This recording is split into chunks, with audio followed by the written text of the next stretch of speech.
Okay lang na maging happy ka, maging contented ka. Pero ito yung importante. You should be happy and contented with what you have, but you should not be satisfied. You're right. The first thing that you have to do is to stop comparing yourself to others. Start comparing yourself to the person you were yesterday. Because your way of thinking will dictate your way of living. The state of your heart cannot be changed. It can only be revealed. Kaya ang tanong, ikaw, gusto mo ba yung ganitong klaseng buhay? What's up, you guys, and welcome to another episode of Adulting with Joyce Pring. I know that you will love this episode with Sir Chinkee Tan. I learned so much from this. We talk about money trauma, how to heal that, paano nga ba yumaman, and so many other wisdom about life and finances on this episode, so I hope you enjoy it. But before we get into that, if you're watching on Spotify, go ahead and follow the show and drop a rating. If you're on YouTube, hit that subscribe button, like this video, and don't forget to tap the notification bell so you never miss an episode. And if you're on Facebook, make sure to follow my page, Joyce Pring, for updates and extra content. All right, let's get into it. So, Sir Chinkee Tan, looking back, have you always been financially savvy? Kaya ka ba magaling sa pera kasi galing ka sa mayaman na pamilya? What is the history behind every Filipino an Iponaryo? Yeah, first I'd just like to thank you for granting me this opportunity. It's impolite for me to say na bata pa ako, napapakinggan na kita. Bata pa tayo, napapakinggan na natin. No, I've been isa't isa. really following your podcast because I find it really very thought-provoking and very intelligent for unintelligent people just like me. Okay, so answering that question, number one, yes, we were trained about finances really at a very young age. And the second question is how I hope that we were raised from a privileged family, but unfortunately, I wasn't. During the time, I can remember that we also experienced some hard times, financial hardships when I was young.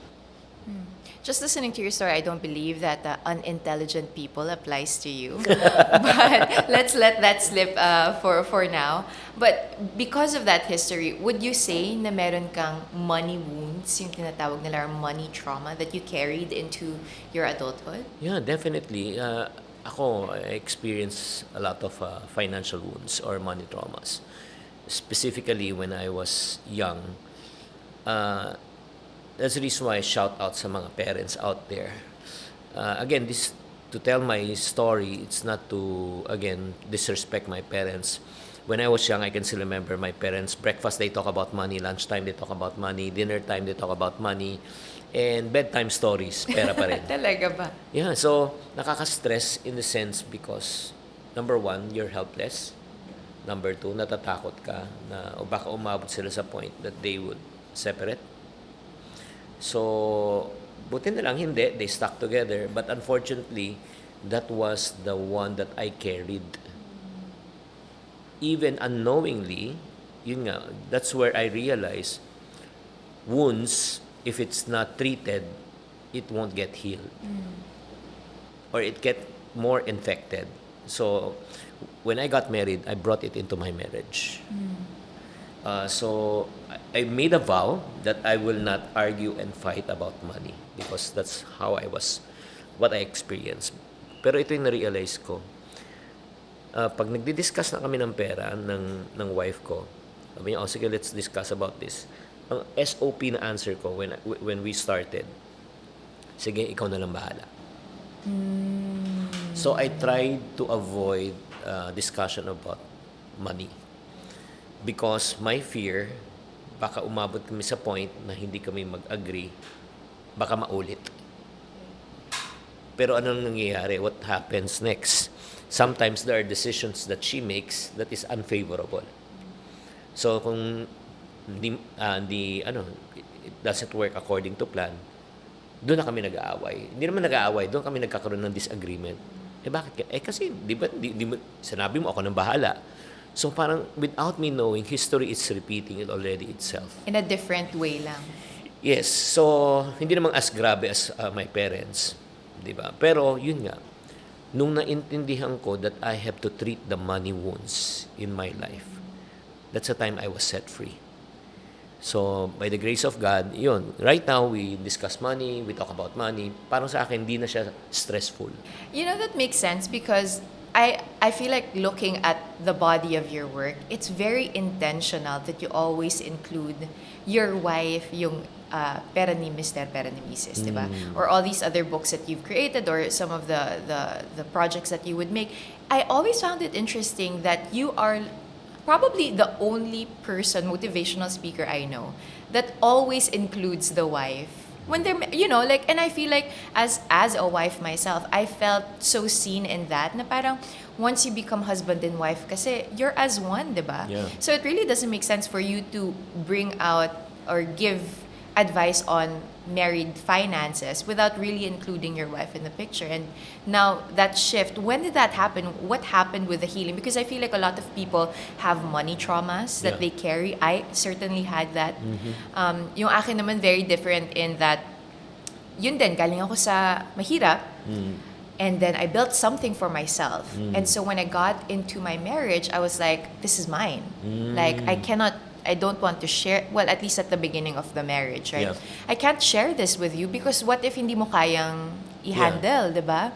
And then eventually, it started showing up in different parts of your marriage. And that's the thing with money. Yes. You think that money is an isolated topic. It can never be an isolated topic because it always seeps into different facets of your life, whether that's your respect, your harmony, whatever it may be, right? It touches that. So I went through counseling. We went through counseling as husband and wife for that. It was in our church. It was also in a professional counseling setting to heal those money wounds. Yes. What did that look like for you? Well, actually, when you're trying to tell that story, it relieves a lot of memories on my part. Siguro before I'll talk about the healing process, let me share naman the money wounds of my wife. Ever since she was young, she was always promised that she will have her own piano because she's musically inclined. She's a classical singer, so gusto niya magka-piano. And then parati na nangangako yung kanyang father na magkakaroon siya ng piano. Pero yun nga, unfortunately, wala na kanyang father, wala pa rin siyang piano na nakuha. So para sa kanya, yung association niya sa pera is unfulfilled promises.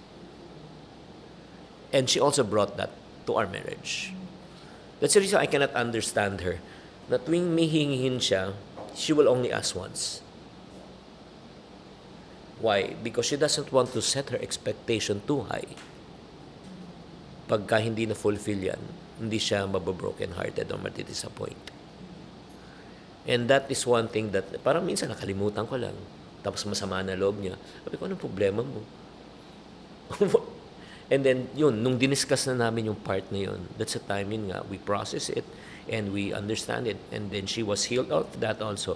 Right now, sumobra naman ang kulit. Mga 200 times hanggang Oo, mabili. So, I really want to parang share with everyone out there who's listening to this podcast na these are two different individuals with two different background, different cultures, and two different money experiences and money wounds coming together.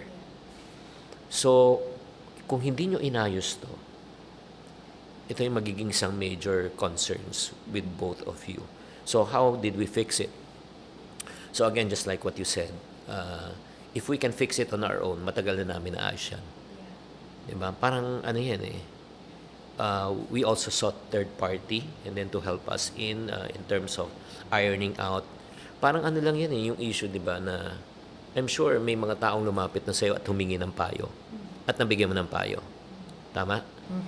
Pero isn't it strange kung mismo, ikaw naman may problema on the same situation, on the same problem, but you cannot give an advice to yourself? Why is that? Well, we're too subjective, we're too close, we're too emotionally attached. Sometimes we're too close to the tree. We hug the tree, you don't see the forest. Yeah. You don't see the macro perspective.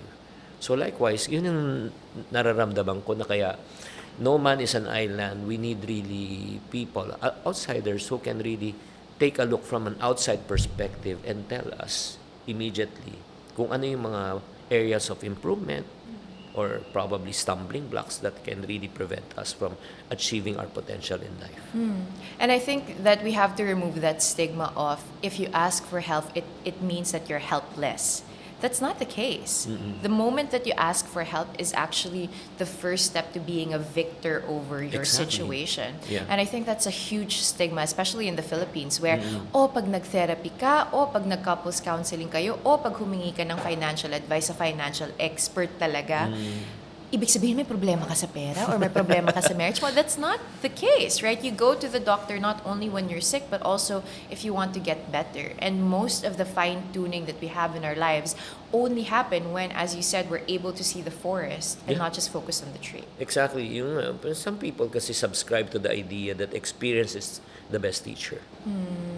But we subscribe to the idea learning from other people's mistakes and experiences is the Yes. best teacher. Diba? Parang, bakit mo kailangan pagdaanan lahat ng pagkakamali sa buhay para malaman mo ito yung pagkakamali? Di ba? Just need to ask people who had been there and done that. Yeah, that's why I love reading biographies, because you don't necessarily have to be in that situation to learn from that situation, from the history of the person that is going through that or that has gone through that. But let's go back to, I guess, a lot of people now, di ba? Madami tayong mga money traumas nga, different backgrounds, as you mentioned, different family cultures. When you look at our culture today, what are some of the common money and life mistakes that you see people doing? And I see you do a lot of mga workshops. You meet all sorts of people. Yeah. You interact a lot with your Yes. social media following, right? What's the common mistakes that you always hear people talk about? Number one, yung parang like for example, hindi ako makapag-ipon dahil konti ang aking income. Or Hindi ba totoo yun? Paano kung 20,000 pesos lang yung sweldo mo per month? Makakapag-ipon ka pa ba? Well, ito yung reality, no? Yes, there are certain limitations. Pero I do believe ang pinaka-first limitation is on your way of thinking eh. That's true. Because your way of thinking will dictate your way of living. Wrong way of thinking, wrong way of living. Right way of thinking, right way of living.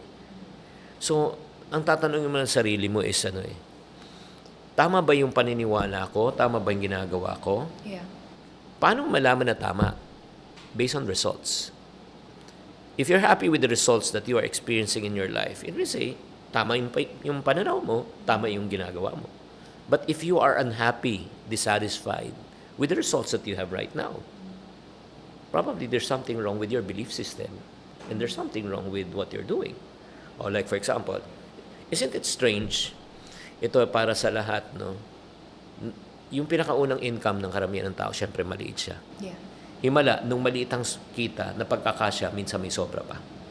Nung lumaki ng income, nagkulang Kulang na. nagkautang pa. At wala akong pinapatamaan dito. May tinamaan ba sa inyo? Parang tinamaan si Inang. Di ba? Parang okay. Kasi tumaas ang bilihin, tumaas ang gastusin, you know, the problem is it's not inflation. The problem is lifestyle inflation. Dating hindi mo kinakain mo na. Dating hindi mo binibili mo na. Yun yung sinasabi, healing of the inner child. Anong masasabi mo dun sa healing of the inner child? Ay, okay naman. Because syempre, dating hindi natin nabibili, syempre deserve natin. Dating hindi natin nakakain, kailan ma-experience natin. However, there are certain limitations. When you say limitations, kasi our income is limited. Yeah. But our wants and expectations in life are unlimited.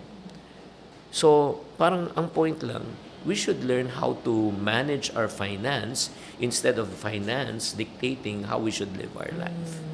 So, simple lang naman eh. How would you know if the money that you're earning is you're using it the right way? If the money that you're earning is making your life easier, nagpapagaan ng buhay mo. Yeah. Tama paggamit mo. Pero pag perang kinikita mo ay nagpapahirap at nagpapabigat ng buhay mo, mali ang paggamit mo. When I do coaching, one-on-one coaching, I will never ask how much money are you earning, where you're... Tanong ka lang, yung kinikita mo ba nagpapagaan ng buhay mo nagpapahirap? That's a good gauge. Yeah. Kung nagpapagaan, it means say, you're doing something that is right.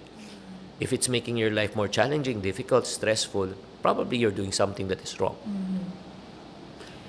That's a really good concept. Actually, pinag-usapan namin yan ni Wancho recently where we're so keen on buying back our time. Yeah. So parang for us as husband and wife, even if I slow down at work, even if he's busy at work, what we're constantly looking at is really, of course, we look at the numbers, right? We have to crunch it because we take care of a lot of course. things. But at the end of the day, we ask that same question. Is our quality of life improving? Yes. Or is it disintegrating? Because having a lot of material wealth doesn't equate to improvement of quality of life. You can be in debt and have a lot of material things, Yes. right? So is our quality of life improving? Is our marriage being strengthened? Or is our family healthier, diba? Or are we using the money to buy junk food or, buy things that will just clutter our minds instead of help us grow our quality of life? And I think that's what a lot of people miss. Yeah. Kasi parang we're so focused on, kailangan kong bilhin itong mga bagay na hindi ko nabibili before or gawin ko yung mga bagay na hindi ko nagagawa before. But that's a really good question. Yeah, that's the reason I want to encourage people. Before you set out to do anything in life, you have to, again, just like what Stephen Covey mentions in his book, you have to begin and end with the goal in mind. Like, for example, an OFW. Why do they go out of the country to earn extra money or more money? So that they can, number one, support their family, and in the near future, to spend more time with their family. Yeah. Para ma-reintegrate sila dito. Diba? Hindi na siyang permanent eh. Temporary lang yun eh. Yeah. So, first question, pagpunta na rin doon, kumita sila ng mas malaki. Yes. Nagpapadala ba sila ng pera? Yes. Na-fulfill na. Pero the question, yung makakabalik ba sila? Ang nangyayari, lalong lumalaki ang demand dito. So they're stuck there. They always keep on sending. So yung third part na fulfillment that they would be able to have more time in the future, that's hindi na na-achieve yun. So it defeats the purpose. Kaya nga, we need to challenge ourselves. The goal in life is not for us to become busy. That's true. The goal in life is for us to become productive. To fulfill the original intent why you're doing what you're doing. But I feel like that's a concept that not a lot of people really talk about, Especially now, I feel, and it's not a hate or a judgment on anybody on social media that flexes their wealth. I mean, if you made the money, right? Yeah. Like, okay, do whatever you like. But because of that culture of flexing on social media, nag-iiba nga yung end-all, be-all ng mga tao. They don't realize anymore that time is limited. Memento mori, remember you must die.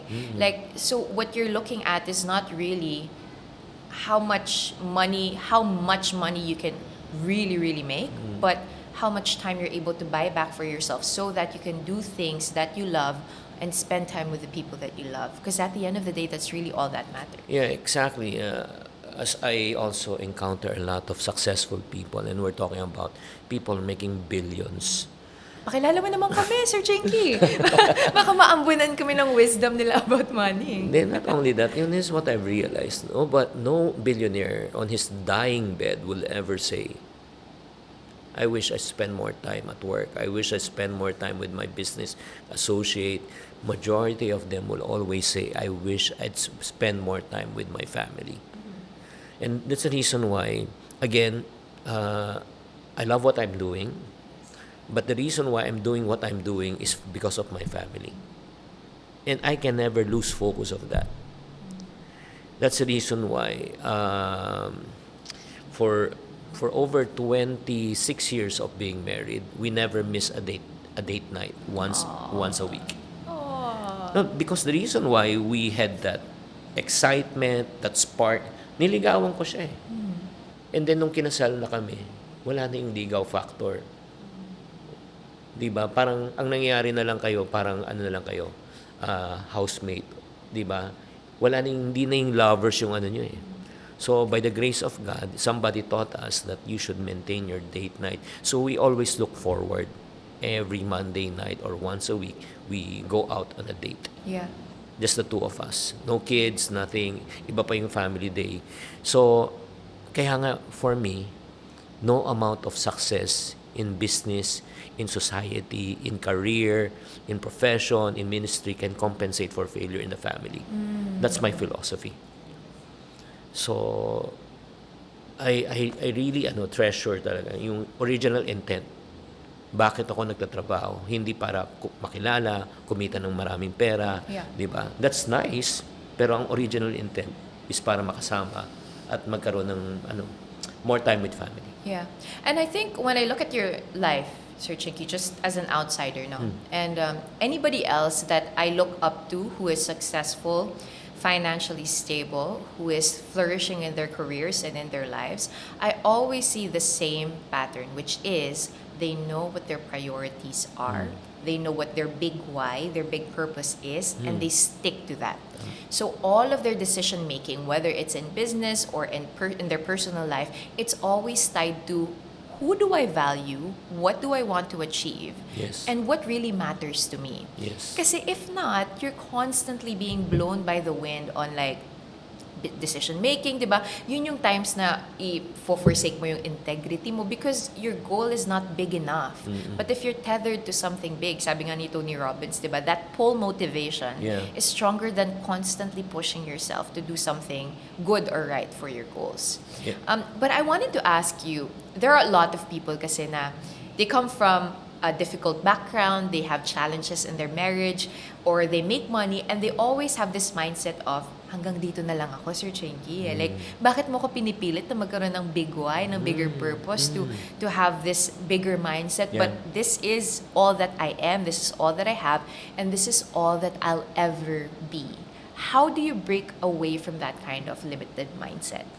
Well, again, that limited mindset again comes from a money wound. That's true.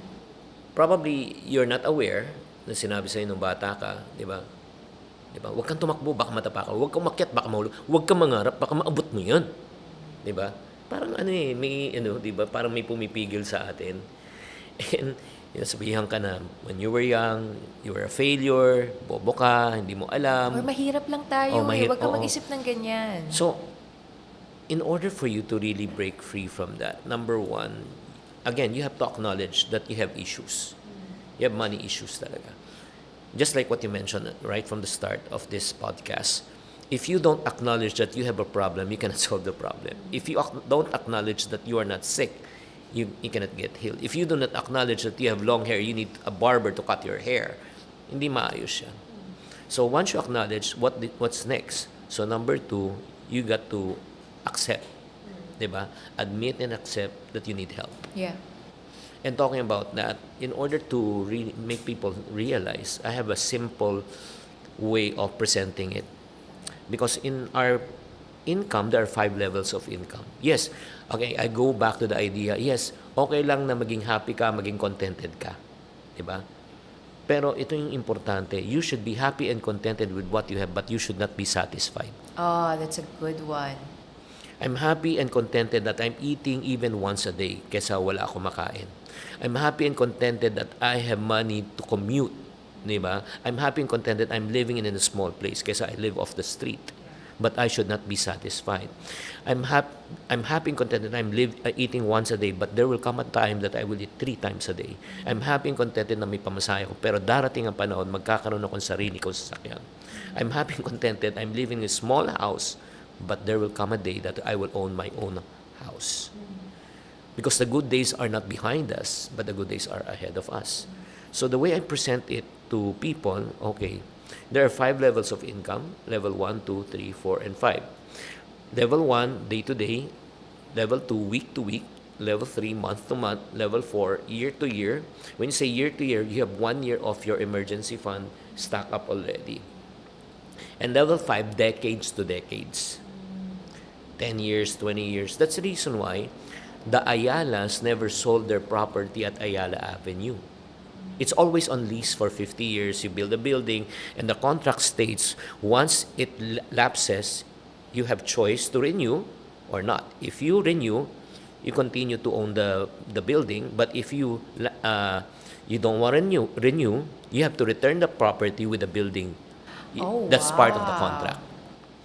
So, and I was wondering, why would the Ayalas want back their property after 50 years? Number one, they're not anymore existent in this world. Can they use their property as a passport to enter heaven? the Ayalas, the reason why the Ayalas want back their property, it's not for them, it's for the next generation. That's how they think. So right now, let me ask you and all the listeners who's listening to this podcast, which do you think is the most dangerous level 1 to 5? Day to day, week to week, month to month, year to year, or decade to decade? What do you think is the most dangerous? Year to year? Not year to year. Really? What is it? Not even day to day, not even week to week. Because once you're in that state of day to day and week to week, you will do everything possible to get out of that situation. Okay. Because it's an uncomfortable situation. However, once you reach level 3, that's where the problem Month lies. to month. Pag month to month ka na, this is the part where you can already afford a little bit comfort, you can Yeah. already eat where you want to eat, probably go to the places you want Conservative kasi ako, Sir Chinkee, so hindi ako mag-eat out hanggang hindi pa ready yung year to year. Kaya akala ko year to year. Hindi. Month to month pala to go. Month to yun. month. So they stay there. However, they don't push themselves to go to level 4. Wala silang reserves. So once an emergency, or let's say, some tragedy happens financially, since wala kang reserve, anong mangyayari? You're forced to borrow. Then you go back to level 2 and 1. Yeah. And you try to work it out again. You go back to level 3. But you don't push yourself to level 4. And the cycle continues. But the good news is once you're at level 5, once something happens to you financially, you go back to level 4. Once you're at level 4, something happens to you, go. Kaya ang tanong, ikaw, gusto mo ba yung ganitong klaseng buhay? Na pag may emergency, babalik ka na naman ulit? Or do you want to move on the higher level? It's not an issue of greed. It's an issue of comfort. I feel like that's a really good gauge for people to ask themselves now, no? And the reason why you want to reach level 5, as you mentioned, it's not greed, but it's actually a looking out for the generations that will go after you. Because at the end of the day, lahat naman tayo eventually, di ba, we will pass away. We cannot bring any of these things to heaven. But what we are looking forward to is to equip the next generations na, hey, you don't have to go back to level 2, to level 1, to where I was, because I've already worked through that. Going back to our lesson kanina, you don't have to experience those things for you to learn from those things. So we pass on the knowledge, we pass on what comfort we can without really debilitating them, because there is a level of comfort that's debilitating to young people. And then we pass on this knowledge that we already have when it comes to finances, when it comes to making better decisions, so that equipped na kahit papano yung next generations natin. Kaya nga yung parang I can never forget what the good book says. A good man leaves an inheritance for his children's children. And the inheritance that you're gonna leave is not only finances. As a matter of fact, pag nag-iwan ka ng pera, mauubos yan. Pag nag-iwan ka ng negosyo, pwedeng malugi yan. Di ba? Ang dapat iiwan natin yung values, yung concept and principle. Di ba? Imagine mo, if you just pass on this idea, ang goal mo, from level 3, you go to level 4. So, kahit sino siya, kahit magkano income level niya, kung kailangan ba niya ng 15,000 a month or 1.5 million a month, it depends on their lifestyle. But if they are on level 4, something happens to them, hindi sila may stress. Yeah. Teach a man to fish. Yes. And that's funny because kami mag-asawa, yun yung iniisip namin palagi. How do we recreate the things that we've learned the hard way to teach it to our children who now don't have to go through those things? Exactly, diba? exactly. Kaya nga para sa mga magulang, shout out lang lalo na sa mga dumaan sa hirap at sinabi sa sarili mo, pag ako lumaki ako, hindi ko papadaanin sa hirap yung mga anak ko, naku magsisi na tayo. Why? Because the reason why you became the person that you are right now, it's because of the trials, challenges. It molded you to become the person that you are right now. And right now, you want to deprive your children. That's the reason why I want to challenge you. Subukan yung utusan ang mga anak nyo ngayon. Anong sagot sa inyo? Wait. Wait. Wala. Yun eh. Kaya nga, that's the reason why. Again, this is what we do. It doesn't mean say that you have to do it. Yeah. We do not give money to our kids in terms of allowance. We give them food, we give them shelter, provide everything. But if you want money, you work for money at our place. Ever since they were young. So, hindi ka, ano eh, we want to teach them the value of hard work. Yes. Yun. Yeah, and adding value to other people's lives, right? Because Exactly. that's something that they will be able to replicate in any other situation. And that's really something as a young parent, we have a 3-year-old and a 1-year-old. And Juan and I, we didn't grow up in comfortable backgrounds. Him, more comfortable than I was. So, yung iniisip namin ngayon, paano ba natin ipapass yung value system that we've created from growing up, not having a lot, to now that the kids are very comfortable. As in, paano natin gagawin yun na ibang-iba na yung buhay natin sa buhay natin before. Now, I know one of the things that a lot of people struggle with, not siguro kung hindi pa sila parents, is really comparing their lives, Yeah. their successes, their money, what they're able to buy to other people. And dati kasi, Sir Chinkee, you compare lang sa office mate mo or sa kaklase mo na nakikita mo. But now we get to see some random influencer who lives in Dubai, who has all these supercars that makes 8 figures per month or something like that, to the menial, kumbaga, life that we live. How do you keep yourself from doing that? I love what you said, where you are content but you are not satisfied. How do you get to that level when you're constantly bombarded on social media with all sorts of riches and fame and success that you don't have? Again, there's what we call as, in every action, there's an opposite reaction, right? And we have to understand, okay, and ask ourselves, if you do these things or you believe in these things, what will be the result or the reaction that comes out? Is it good for you or is it going to be bad? Like, for example, comparison. There are only 2 negative things that will happen if you compare yourself with others. Number 1, it's either you get disappointed because others are way ahead of you or better off than you, or number 2, you become proud because you're better off than others. They're both negative. Yeah. Agree? Yes, I agree. So the way I personally, in terms of changing my perspective in terms of comparison, I still compare, Yeah. but I compare myself with myself. I compare myself from probably 20 to 30 years ago compared to right now. From where I came from to where I am right now, did my life improve? If my life improved, good job. I pat myself on the back. And then, if I compare myself with my friends, with my associates, there will be more people who will be far more successful than I am. And I've learned this principle from one of my idols in basketball, Michael Jordan. After retiring, he was interviewed and he was asked, what's your secret? Sabi niya, do you want to know my secret? Every single year, I look at my stats and my goal is to beat myself. I never compare myself with with Kareem Abdul-Jabbar, Magic Johnson, Scottie. I compare myself with myself. That's number 1. And the second thing, I also compare whenever I feel down or probably sad. Sometimes there are days and moments when you feel down. So you know what I do? I will go out and look for less fortunate people, and I will bring some money, and I will give them some money. Yeah. If you compare yourself with people who are less fortunate, you will feel that you are blessed. Because we're comparing ourselves with the wrong people and with the wrong things. That's the reason we feel disappointed. But if you put everything in the right perspective, it will make you mentally and emotionally healthy. Yeah.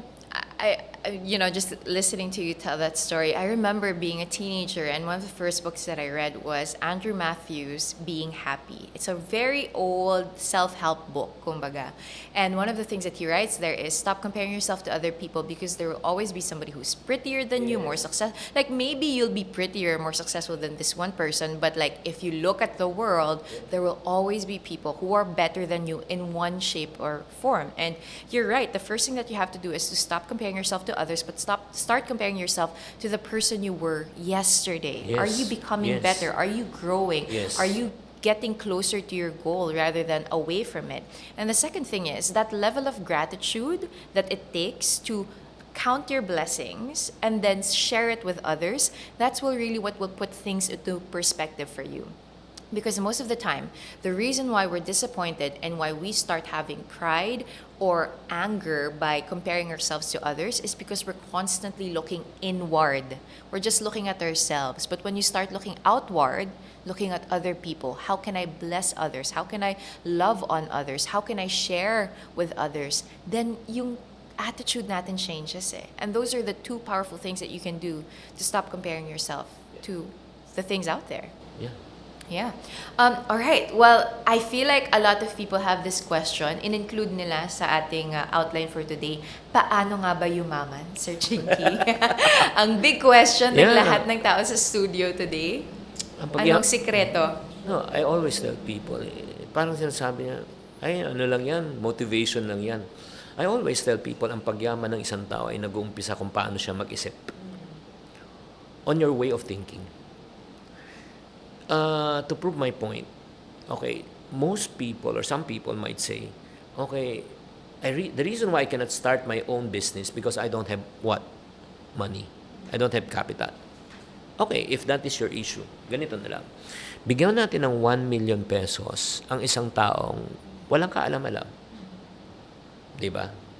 Balikan mo siya after 1 year, what will be his financial status? Ubus na yun. Ubus na. Tanggalin mo ang kayamanan ng isang bilyonaryo. Remove all of his money, possessions, businesses, and you come back to the same person after 1 year. What do you think will be his financial status? I think he will regain already some of the money that he lost. Right? That only proves, even you have all the money in the world, but if you do not know what to do with your money is useless. But even though you don't have much resources, but if you have the experience, you have the knowledge, you have the skills, you can regain it back. That's the reason why I really love the life of King Solomon. If there's only one prayer that I would love to pray, and if God would appear to me as a genie and then say, ask me anything in my... Just like King Solomon, he never asked for power, he never asked for fame, he never asked for riches, but he asked for what? Wisdom. Because wisdom can give him knowledge, knowledge can give him ideas, and ideas can help him make a lot of money. That's true. So that's my prayer every single day. And I hope for people who's listening to this podcast, when you pray, don't pray for money. Maubos ang pera. Don't pray for opportunity. Nawawala ang opportunity. You pray for wisdom. Because once you have wisdom, you can make the right decisions, you can create money, and you can also avoid to lose money when you make the right decisions. I love that. Yeah, King Solomon's one of my favorite characters in the Bible also because he not only does the wisdom, not only did the wisdom that God give him the power to create all this wealth, make all these big decisions, it also gave him perspective. Yeah. And that's, I think, the one thing that a lot of people lack that's keeping them from flourishing in life. It's this perspective of everything is but a chasing after the wind, diba? What is there to life but to enjoy life and to fear God? Imagine mo, the smartest and most successful king in the history of Israel, of the people of God, yun ang sinabi niya about money and about life. There's really nothing to it but to enjoy life and to fear God.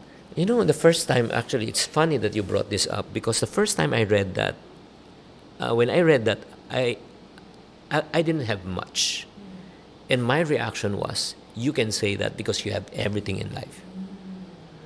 But so many years later, when I also experience some abundance in my life, I can afford already to buy what I want, then that verse or that thought clicked on me. What do I mean? Kahit 7 ang bahay mo, at the end of the night, ilang kama ang matutulugan mo gabi-gabi? 1. Pwede ka bang magpagising? O, sige, gisingin nyo kayo every hour, lilipat ako sa kabilang bahay. Mapupuyat ka. 7 ang sasakyan mo. Ilang masasakyan mo? 1. You can afford to eat breakfast, lunch, dinner, buffet. If you do that, nako, maaga mo makikita si Lord. So, that's where I realize, yung At the end of the day, 1,000 square meters ang bahay mo, 10,000 square meters ang bahay mo, matutulugan mo 4 by 6. That's the space that you can only occupy. That's where I realize na, okay, yes, money is important, Yes. but money is not the ultimate solution. Yes, money can buy you good bed, but it will never buy you good sleep. Money can buy you a good house, but it can never buy you a good home. Money can buy you good medicine, but it can never buy you good health. And money can buy you probably a religious item, but it can never buy you salvation, because the gift of eternal life is for free. Love that. And I think that's really something that people have to ponder on and meditate on, to remember what it really means to be abundant and to be wealthy. Yeah. It's not just those material possessions, though they may be important. Okay, so tell us more about Sea Wealth Cards. How does it work? Wealth cards daw. Meron ba tayo? Ayan. Sir Chinkee, alam mo kasi, lagi ka nagtatrend sa Facebook ko. Lagi kita Talaga? nakikita, lalo na nung... Ay nako, lagi ko nakikita yan. All of your work, all of your books, all of your courses, and now you have the Sea Wealth Cards. Tell us more about it. Actually, this wealth cards got started again because of the money wounds that I personally experienced. I know many had experienced. So basically, these wealth cards will achieve you 3 things. Number 1, heal money wounds, overcome fear, and the number 1 killer of dreams is fear, and also help you to build a wealthy mindset. So basically, these are 60 cards. You just pick 1 card a day. Hindi ako magician. Okay. And then you read the red part. Red part. You read the money wound first. What's the money wound? The money wound is, hindi ko kayang makipagsabayan sa iba. Again, it's comparison. Yes. And when you flip, kindly read yung top part. Oh, pray mo to. Lord, help me focus on my personal progress, knowing that success is not a race, but a journey. Yeah, and then may healing verse. What's the healing verse? Ecclesiastes 3:1. Grabe, kakapag-usap lang natin kay King Solomon na there is a time for everything, a time to sow and a time to reap. That's the verse, right? Yes, and then every day, single day, you just put that card on this window. Oh, I love that. So put it on the table so it will remind you of your... Para ka talagang inventor. Ang galing ng mga products mo. So parang meditation na rin siya. It will just only take you to ponder and then think, ano ba yung mga money wounds ko? So ang dami dito eh. Palpak ako pagdating sa pera, takot ako magkamali tungkol sa pera, natatakot ako magplano. So it's all here. These are the money wounds that are embedded in our subconscious mind that we think does not anymore exist.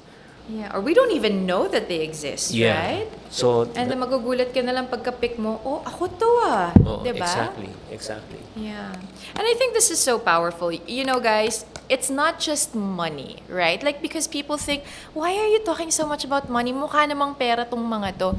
The thing is, it's money seeps through every facet of our life because we live in a world that is physical.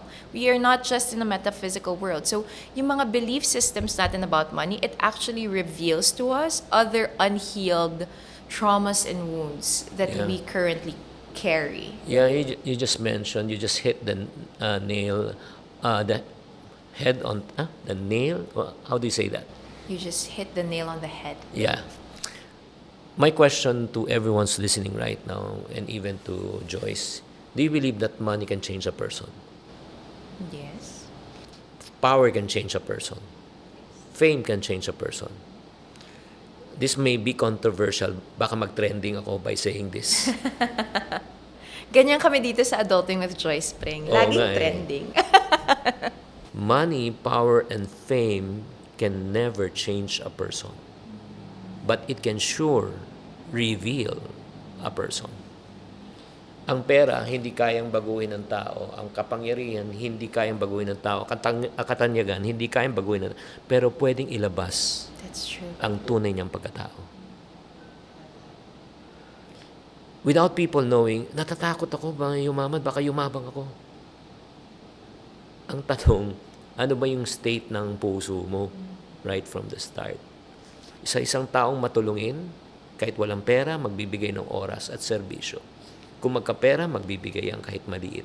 At pag dumami yung pera, magbibigay pa rin yan.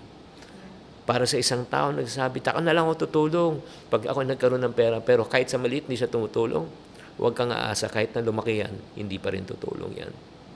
So money is just only a magnifying lens.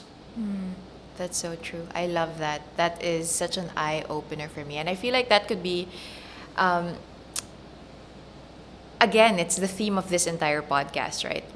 The state of your heart cannot be changed. It can only be revealed. Yeah.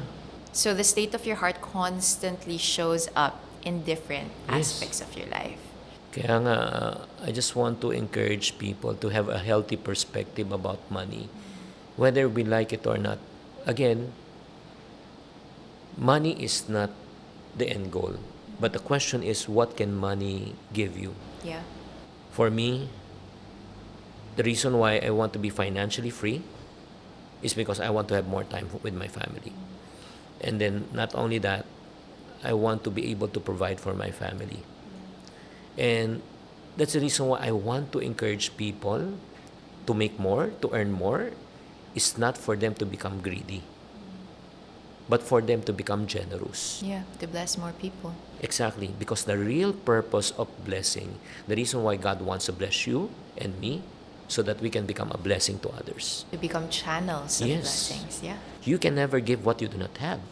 You can never teach what you do not know. No matter how sincere your heart may be, pero kung wala kang kakayanan, hindi mo kaya.